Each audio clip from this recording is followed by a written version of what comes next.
শিক্ষা চাই, শিক্ষা চাই, শিক্ষা চাই, শিক্ষা শিক্ষা শিক্ষা চাই, শিক্ষা ছাড়া উপায় নাই। তাই তো মোরা কলেজে মাতৃভাষা সান্তালিতে শিক্ষা চাই, শিক্ষা চাই, শিক্ষা চাই। রানীগঞ্জের টিডিপি কলেজে এই সম্প্রদায়ের আদিবাসী সংগঠনের পক্ষ থেকে সাঁওতালি বিভাগ চালু করার দাবি নিয়ে যে অনশনে তারা বসেছিলেন তা পঞ্চম দিন অনশন হলেও মেলেনি কোনো সুরাহা।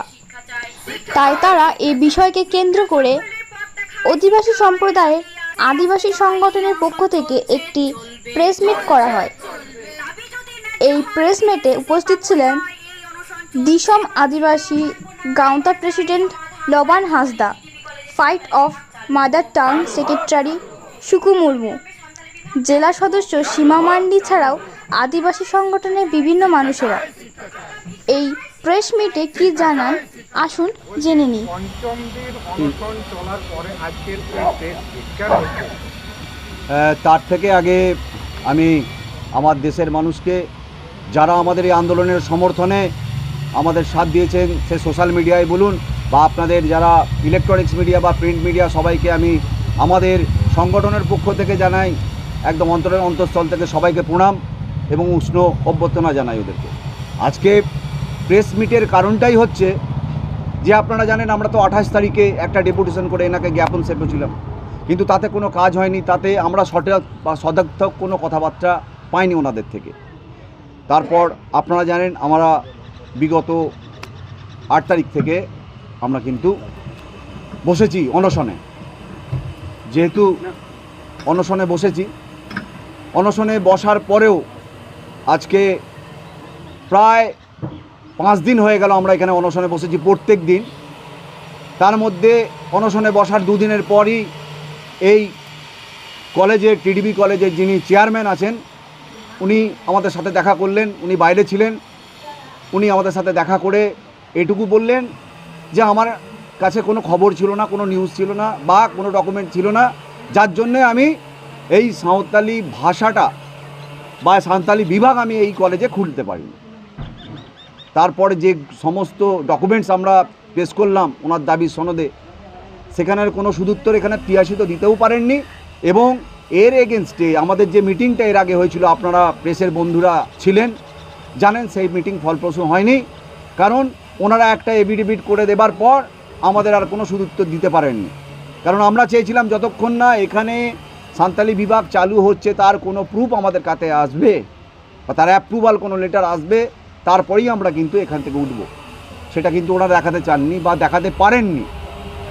কিন্তু আমাদের দাবি ছিল, সবাই তো সেই প্রতিশ্রুতি দিচ্ছে, আপনিও প্রতিশ্রুতি দিচ্ছেন, আমাদের হাতে যখন এর প্রুফ লেটার চলে আসবে আমরা কিন্তু অনশন তুলে নেব।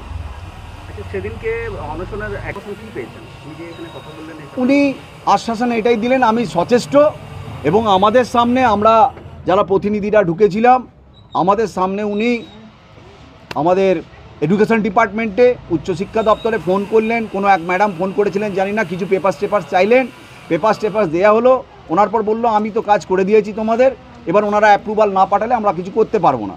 কিন্তু আমরা এইটুকুই বললাম যে আমাদের এই শিক্ষাবর্ষেই চালু করতে হবে, 2024-25 এই শিক্ষাবর্ষেই, এবং আমরা কিন্তু সেলফ ফাইন্যান্সে পড়বো না, আদিবাসীরা সেলফ ফাইন্যান্সে পড়বে না। যখন এতগুলো সাবজেক্ট চলছে, ওনারা বলছেন গর্বের বিষয় যদি নতুন কোনো সাবজেক্ট তৈরি হয়, নতুন কোনো সাবজেক্ট এখানে পড়ানো হয়, তাহলে গর্বের বিষয়টা কি সেটা বুঝতে পারলাম না।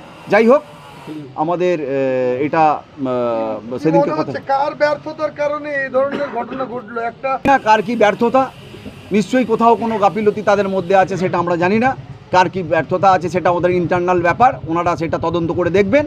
আমরা কিন্তু একটা সংগঠন হিসেবে এতদিন ধরে যেটা দাবি করে আসছি সেই দাবিতেই অনড় থেকেছি বলেই আপনাদের আজকে দেখেছি। অনশনের প্রায় আজকে 5ম দিন আমাদের হয়ে গেল। 5ম দিনেও যখন কোনো ফল পেলাম না, আগামী যে কর্মসূচিগুলো হবে সেগুলো কিন্তু আপনাদের সামনে বলার জন্য এবং দেশের মানুষকে বলার জন্য আমরা কিন্তু আজকে আপনাদের ডেকেছি। আগামী সোমবার 15 তারিখ আমাদের এখানে অনশন চলবে। কিন্তু আমাদের এই অনশন মঞ্চ থেকে আপনাদের প্রতিনিধি দল ডিএম অফিসে প্রতীকী ধর্ণা দেব এবং ওনার সাথে সাক্ষাৎকার করে আমাদের এইখানের চালানোর যে এখানে যে আমাদের বিভাগ খোলার সপক্ষে দাবিপত্র পেশ করব। শুধু তাই নয়, সেদিনকে আমরা কেএনইউতেও রেজিস্ট্রার বা ইন্সপেক্টর যেই আছেন ওনার সাথে দেখা করেই সেই একই জিনিস আমাদের এখানে যাতে সাঁওতালি বিভাগটা খোলা যায় তার পক্ষে দাবিপত্র পেশ করব। 16 তারিখে আমরা বলি, 16 তারিখ মঙ্গলবার আমাদের এই অনশন মঞ্চে আপনারা দেখে নেন বিভিন্ন সংগঠন এসেছে। 16 তারিখ মঙ্গলবার বিভিন্ন জেলায়, বিভিন্ন ব্লকে এবং বিভিন্ন কলেজে প্রচুর স্টুডেন্ট এসেছিলেন বিভিন্ন জেলা থেকে, আপনারা দেখেছেন। আমরা কিন্তু বিক্ষোভ প্রদর্শন করব বা ওনারা করবেন, ওনাদের বিভিন্ন যেসব সংগঠন এসেছিলেন তারা আমাদের জানিয়ে গেছেন, যেটা হচ্ছে 16 তারিখ মঙ্গলবার বিভিন্ন জেলায়, বিভিন্ন ব্লকে বা বিভিন্ন কলেজে কিন্তু আপনার 12টা থেকে বিক্ষোভ প্রদর্শন হবে। সেটা স্টুডেন্টদের দ্বারাও হতে পারে বা বিভিন্ন গণসংগঠনের মাধ্যম দিয়েও হতে পারে।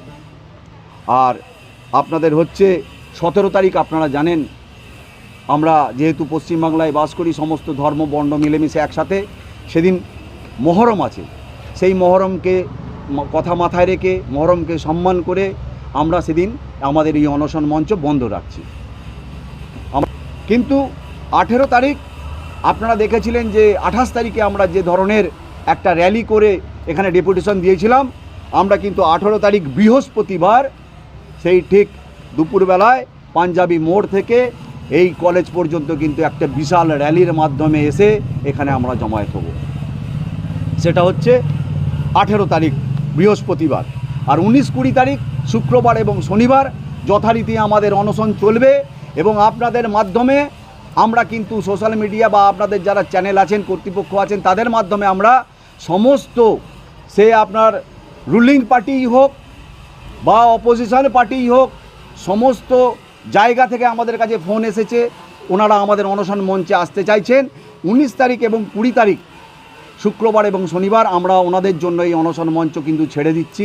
বিভিন্ন লোক আসতে চাইছেন এবং আমরা এখান থেকে একটা দাবি তুলছি, এই পশ্চিম বর্ধমানের বিশেষ করে যে কোনো পার্টির হতে পারে, যে আদিবাসী ক্যান্ডিডেটরা রয়েছেন বিশেষ করে বিজয়ী বিভিন্ন, কেউ হতে পারে সিপিএমের, কেউ হতে পারে টিএমসির, কেউ হতে পারে বিজেপির, সে ব্লক স্তর থেকে জেলা পর্যন্ত যারা যারা প্রতিনিধি রয়েছেন বিভিন্ন পার্টির, ওনাদের কাছে আমরা আহ্বান জানাচ্ছি এই দাবির সপক্ষে আপনারা একটা খোলা চিঠি এখানকার টিআইসিকে দিন বা ডিএম অফিসে জানান।